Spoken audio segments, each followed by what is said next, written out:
Welcome back once again. One more question.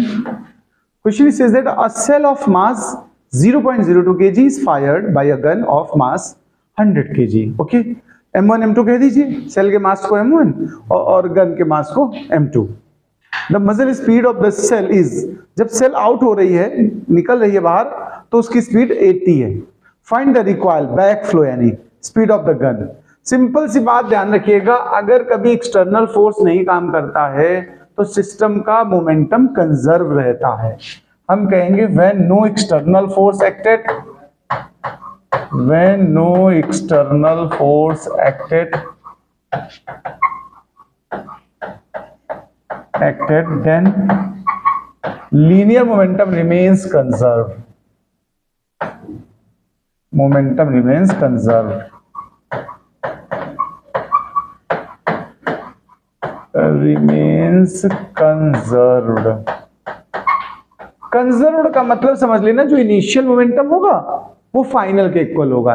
यानी momentum of, ध्यान रखना प्लीज, दोनों मोमेंटम सेम होने चाहिए. Momentum of gun is equal to momentum of shell, ये दोनों सेम होने चाहिए. Momentum of gun is equal to क्या होना चाहिए? Momentum of shell. ठीक है भाई. गन के मोमेंटम के लिए हमने गन के लिए वेलोसिटी फाइंड करनी है और मास हमको 100 गिवन है. m2 v2 की जो वैल्यू है वो m1 और v1 के इक्वल होनी चाहिए. हमें v2 चाहिए तो m1 v1 अपान में कर लीजिए क्या m2.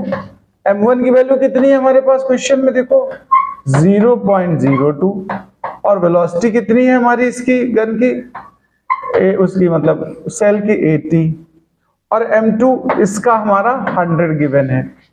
इससे जो वेलोसिटी आएगी वही वेलोसिटी होगी रिक्वायर्ड वेलोसिटी. आप मल्टीप्लाई करिए सीधा सीधा, और कुछ नहीं करना, दिमाग नहीं लगाना फालतू का.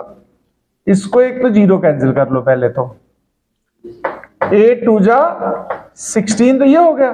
बट डेसिमल प्लेस ध्यान से सुन लिया करो. यहाँ कितनी प्लेस पे डेसिमल है?